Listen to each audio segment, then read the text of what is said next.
It all begins in a desert, where a lone child stumbles along, gnawing on a human finger, searching for his mother. A few miles away, a car drives down a road that abruptly ends in the middle of the desert. The man driving the car steps out and continues on foot. Wyndham is a photographer who came here to capture the solar eclipse. After taking a few photos and noticing that the day is coming to an end, he tries to return to his car, but unexpectedly encounters a boy who seems lost and frightened. Wyndham is ready to help, but the boy doesn't seem to want it. He points in the direction where he lost his parents and walks away. Trying to help the boy find his way home, Wyndham follows him, but the boy rudely refuses his support and leaves. The man is left alone in the darkness, with no way to return to civilization. Wyndham lies down to sleep on the ground, but struggles to do so, reliving the day's events in his mind. Suddenly, he hears strange sounds. He follows the noise and soon finds stakes with ropes strung between them, from which hang bottles that produce a melodious chime in the desert. Before him is a large canyon, at the bottom of which stands a wooden house, around which a woman is wandering, singing a song. Wyndham asks for help, but she enters the house as if not hearing his pleas. He finds an iron ladder leading down and begins to descend. However, the ladder only reaches halfway down the canyon, and from there, it's just an ordinary rope ladder. Wyndham overcomes both and approaches the house. He knocks persistently at the door, but receives no answer. So, Wyndham opens the door himself and enters. The woman, standing at the stove, greets him calmly, as if she had been expecting his arrival. She offers him dinner, and although he refuses, she serves him some soup and places it before him on the table. Wyndham is grateful for her hospitality, but continues to ask questions about how to leave this strange place. He tells her about the boy he met and asks for water. The woman, named Alina, suggests that he rest until morning, and Wyndham gratefully accepts her care. He lies down in the bed she points out, observing as Alina tidies herself, and notes that she is young and beautiful. The next morning, he gathers his things and heads outside, hoping to find a way home. But strangely, he cannot find the rope ladder he descended the previous day. Without it, reaching the iron section is impossible. Wyndham returns to the house and, taking out his camera, takes pictures of the surroundings and the drawings on the canyon walls. Everything is quite gloomy and reminds him of death in all its forms. He then notices Alina, who is busy repairing the roof, and asks her about the missing ladder, but she either does not understand what he is talking about or pretends not to. Although her words imply that there are other residents here, she does not tell him anything directly. Disappointed, Wyndham walks around the canyon, periodically calling for help, but to no avail. Later, Alina asks him to undress so she can wash his clothes, saying it wouldn't be proper to return home so dirty. The man has no choice but to comply. That night, he struggles to sleep again, goes outside, and once again tries to find a way out, but there is none. In the morning, he searches the house and, finding a hammer, tries to climb the canyon wall. Suddenly, he notices a movement above, and then a chicken carcass falls down, causing him to lose his balance and fall. Wyndham regains consciousness in the darkness. His leg is injured by his own hammer, and he cries out in pain. Alina rushes to help him, but she does not answer his questions about the children he saw on the cliff. For several days, he drifts in and out of fever, unable to distinguish between night and day, unsure if he is truly seeing children around him, but the day of recovery comes. Limping, Wyndham makes his way outside. He demands that Alina tell the children above to pull him out of there, but she pretends not to understand him. She offers him to stay, promising to take care of him and ensure his well-being. But Wyndham doesn't need this. He wants to return home, to his work. He rudely pushes Alina away, rejecting any help. The man examines his leg and realizes that it will be a long time before he can use it fully. Suddenly, he hears voices from above and looks up to see the boy holding a little girl by the hand. The pair cheerfully ask how they can help, and upon learning that Wyndham wants to climb up, the boy promises to bring ropes and pull him out with his winch. But before leaving, he asks a rather strange question about Wyndham's favorite color. Wyndham replies that it's red and begs them to hurry. The boy and girl leave, and Wyndham checks his wallet in his pocket, not intending to return for his other belongings. Suddenly, a rope falls from above, and the same boy advises him to tie himself tightly, which Wyndham does. They begin to pull him up, and the man is already anticipating his rescue, but about halfway up, the rope stops. Dangling over the canyon, Wyndham screams, then tries to climb the rope himself, but lacks the strength and ends up hanging helplessly under the merciless sun. He regains consciousness from moisture, but when he looks up, he sees the boy spraying him with a hose, mocking the helpless man. Several other children appear on the cliff, ranging from very young to older teens.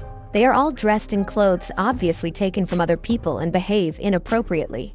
Taunting Wyndham, they start swinging the rope, causing him to crash into the canyon walls, instinctively calling out for help from Alina. He sees the woman shouting angrily at the foolish children and loses consciousness after another blow to the wall. That night, he wakes up in bed and immediately tries to get up. Alina doesn't understand where he is headed, but Wyndham is willing to do anything to escape. The woman explains that the children are homeless, gathered in the desert together, surviving as best they can. Neither of them notices that while they talk, the children stand on the cliff, watching the house's windows burn. The next day, Wyndham watches as Alina releases a bird, envying its ability to fly. The woman brings him a spare set of clothes from somewhere, and although he didn't ask for them, he is touched by her care. Time passes. One day, Wyndham plants a small garden at the bottom of the canyon. Occasionally, the children bring them various items, food and drinks, which surprises Wyndham since there are no stores around. He doesn't understand their behavior. First, they feed him, then they mock him, but Alina accepts it all as normal. The man becomes more involved in the household, marveling at Alina's quiet demeanor. One night, he tries to ask her questions, which are interrupted by cries from the yard. Alina advises Wyndham not to go outside when the children behave like that, but he rushes out into the night and sees the boys, dressed in outlandish clothes, gathered around the house. They start taunting him, pushing and beating him, but suddenly disappear into the night. Wyndham demands answers from Alina. Who are these children? Why do they live here? And why does she stay in this horrible place? But the woman remains calm, not admitting that she is a prisoner. That evening, she comes to Wyndham. The man, starved for female attention, eagerly welcomes her. Time passes, and the first sprouts appear in Wyndham's garden. One day, the boy in the cap calls to him from above. He is friendly and promises to bring some soda. Wyndham returns to his plants and unexpectedly finds a wedding ring and car keys buried in the sand. That evening, Alina shows him a portrait of a woman. Calling her the first mother, she confesses that she is expecting his child. Stunned, Wyndham can't believe his ears. He never wanted to have children here, especially with a woman he barely knows. He yells at Alina, but he has no choice but to accept it. The next morning, he finds his garden destroyed by local birds, but Alina willingly helps him replant, which earns his gratitude. Gradually, life in the house falls into some semblance of order. Alina runs the household, and Wyndham exercises, working on his leg.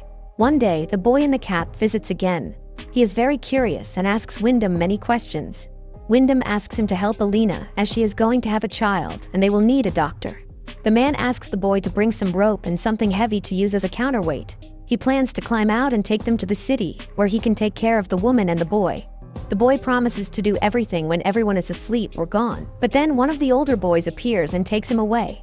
Later, Wyndham tells Alina that the boy wants to study, that he is smart, different from the others, and wants to live differently. The man wants to help him, and help her too, but Alina reacts strangely. She tries to find out exactly what Wyndham is missing here. When he mentions freedom, Alina is puzzled. After all, no one forbids him from doing anything here. Isn't that freedom? Then the man tells her about the outside world, remembering the ocean and a cheeseburger. Alina doesn't know what that is, so Wyndham explains what the dish consists of. The woman admits that her mother used to say that mirages live outside. But here, in the desert, everything is real. Wyndham takes out his camera and shows her the photos he took on the day he ended up here. But what impresses the woman is not the solar eclipse, but a random shot in the car with music playing in the background.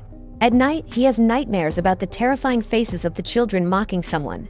In the morning, he hears Alina's terrible scream from the yard. And rushing outside, he sees the boy in the cap crucified over the canyon on wires. The savages stand on the cliff, laughing. The woman suddenly declares that brothers wouldn't do such a thing. She accuses Wyndham of killing her son and strikes him on the head with a board. When he comes to, Wyndham finds himself in a cage. Despite his pleas and begging, Alina has no intention of letting him go. She feeds him like an animal, and her children come to watch his suffering. One day, he sees a girl standing on the cliff. She is clearly not from here. Wyndham catches her attention, though he is terrified to shout, fearing to wake Alina. Whispering, he begs the girl to call for help. She understands him, promises to do everything necessary, and leaves, assuring him she will return soon. Wyndham waits in hiding, watching the heavily pregnant Alina as she goes about her chores. Suddenly, he hears screams and sees the savages catching the girl. They drag her to the cliff and dramatically kill her before his eyes. Time passes. Wyndham remains in the cage. He involuntarily witnesses unnatural rituals performed by Alina, her children, and her brothers. One day, he suddenly tells Alina that he wants to stay here forever, to raise his child and love Alina, who will become his queen. He will teach the child everything he knows and is ready to give himself completely. And this is his choice. But hearing the word choice, the woman laughs. He never had one. He is just a seed blown here by the wind. And this child is only hers. The man will stay in the cage until the baby is born. After that, nothing in the desert goes to waste. Finally, the day of birth arrives. Alina screams in the house as Wyndham paces in the cage. The woman reaches him, begging for help, as she has never had such a difficult birth before. She releases the man from the cage, and he does his best to ease her pain. The children stand on the cliff, watching what is happening. Suddenly, Wyndham sees a ladder descending from above, but Alina cries out, and he stays by her side. The child is born at the moment of the solar eclipse.